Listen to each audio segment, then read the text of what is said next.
Oh yeah, friends and fam, welcome back to another episode of Captain Coleslaw Outdoors with yours truly. It's been a while since I've actually filmed an episode, but we are doing a little impromptu hunt today, something I was not planning on filming, but I really thought to myself, if I could bring you this hunt, it'd be a real exciting one, and it kind of goes back on some good old times from earlier in the Slaw vlog. We are turkey hunting today in the fall. In Pennsylvania, every season, there is a limited fall turkey season that is very much dependent on bird population survey numbers, how many birds there are, where in the state the birds are most located. There is a lot of details that go into it, but there is typically a fall turkey season in Pennsylvania that you can exploit. Now, the behavior of these birds is very different in the fall compared to the spring. There's hardly any gobbling at all, and these birds are extremely flock oriented right now. And unlike in the spring, where hens are trying to lead gobblers off for nesting and everyone's trying to get their own equal safe space, these turkeys want to be together right now. A lot of these birds are first-year hens. They don't know much of anything about their landscape yet. They're still relying on their mother for not for food and shelter necessarily, but just for general know-how of moving across the landscape. And they basically just move from food source to food source, just going through the motion. And with the cooling temperatures, food becomes the single focus of these birds. So what this actually does is a couple things for the turkey hunter that makes it different than a spring hunt. For one, the birds have much smaller territories. So if you find turkeys, they're keying in on food, whether it be an acorn mast off oak trees or a big cut cornfield or a wheat field. The territory is small. They roost close, they feed close, they don't get themselves into too much trouble. They just stick to their guns, stay where the food is, limit how much energy they actually have to use. And the second thing is, if you find birds, you're gonna find a ton of them. All the hens are together now. All the gobblers are together now. Their distributions are clumped. They're all in the same place at the same time. And it just so happens that I've got a feed of birds that's about 70 to 100 turkeys strong up on the family farm. And we're gonna go up there and we're gonna try to take a whack at them. You can use a rimfire rifle when hunting these turkeys. So we're going with the 17, the same gun you watched us shoot groundhogs with earlier in the Slaw vlog, and there ain't going to be a misfire today. So the way you hunt these birds, you find a flock, get in close, you run through the birds and you scatter them all over the woods. Once you have the birds broken up and they're all over the woods and they're flying, they're trying to find each other in their total panic mode, you sit down in the woods right where you broke them all up and you start doing a loud series of yelps and kiki runs, which are two types of calls. They're basically a distress call or a, hey, I'm alone, I'm over here, where are you guys at call. We're gonna throw the diaphragm call into our jaw and it's gonna sound something like this.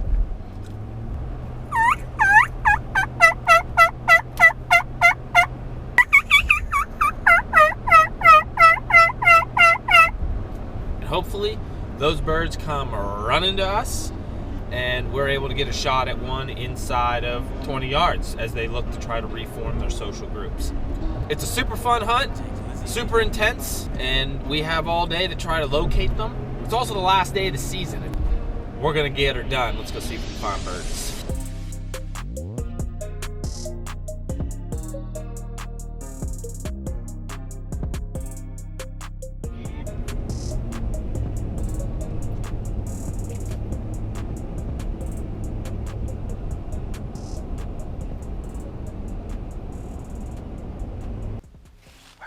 We're out here. We got out of here on the mountain, running a little bit behind schedule. But it's cold. It's 24 degrees out here. Can you believe it? 24 degrees.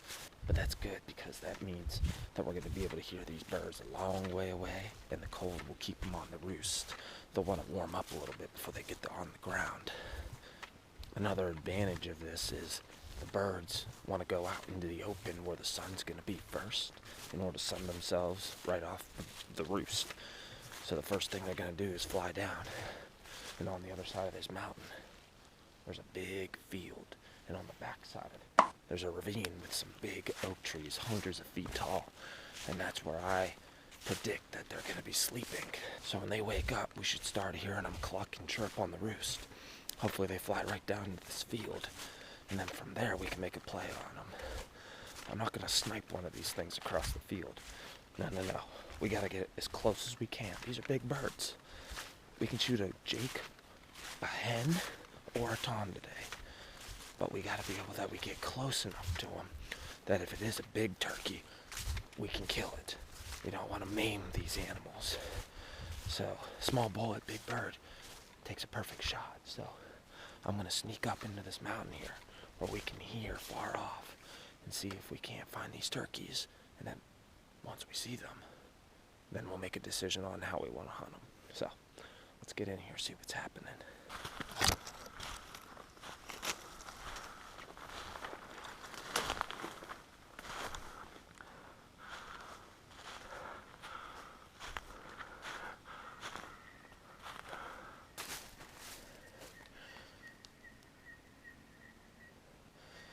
There's turkeys down here, I can hear them.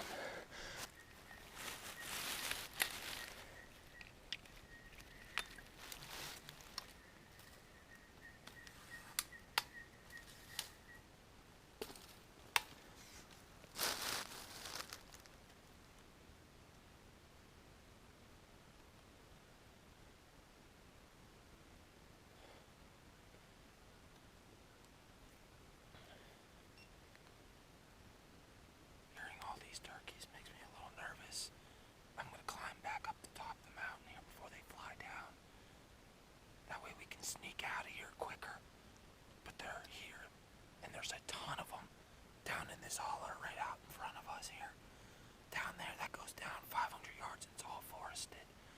And the turkeys are going to come out of there, up into this field, right here at this bowl. And we got to be ready for them.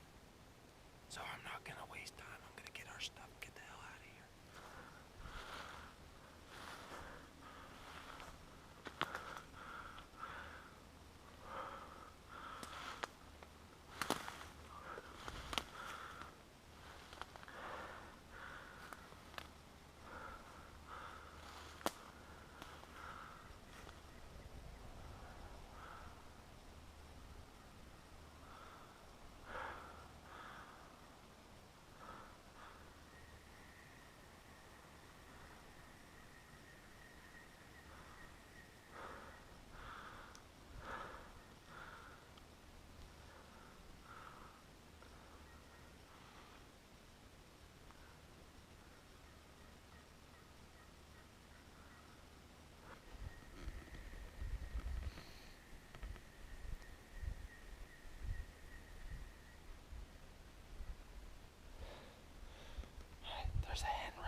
kidding me? Yes. Yes, yes, yes, yes, yes. Oh. Yes. Yes. Yes. We called those birds right up that edge of that field, and we freaking hammered her. Yes. Yes. Let's go. Oh. Yes. They came in silent. They came in right around that edge, and I could see their backs coming up over those weeds, and I was able to get it done. Yes. Woo. I knew those birds were going to come up this edge because they were going to come out in this field to sun themselves, and I had to move the gun at the last second, and I was pinned by the one big hen, and I managed to just crush her. I hit her right through the lung. She took one little turn. I just took a second shot and just drilled her. Oh. Let's go. Let's go take a look at her. Oh, does it feel good to make that kill? Oh my gosh. You got to see a turkey actually fall on the camera. Let's go. 20-yard shot. It came up that freaking tree edge. Oh yeah, baby. There's our trophy. Let's go. That's a big bird. It might even be a Jake. Son of a gun. Big hen. Very big hen. Man, she folded perfectly, didn't she, huh? Wow. Dead as they come. That's a pretty bird right there. Gorgeous bird. Beautiful wings. She's got a fan that kind of makes me think this might be a Jake. Let's turn her over. Yep, this is a Jake. First year. Look at that. Where's the beard? Oh yeah, there's a little beard in there. Look at that. Teeny weeny bearderini. Smallest beard on a bird ever. You know what, guys? That is a fall turkey. That is a gobbler, which is even better. That's a nice looking young Jake. Look at that. He's so young, but persistence pays off. Fall birds are a little bit different than spring birds. You know that they're going to be a little bit more predictable, but you got to find them, and we knew they were here, and we just stayed cool, calm, collective, and got it done. So, thank you for watching this episode of Captain Coleslaw Outdoors. Like and subscribe, and until next time, fellas, shoot straight, stay strong, learn the kiki run, and that's it. I'll see you all on the next one.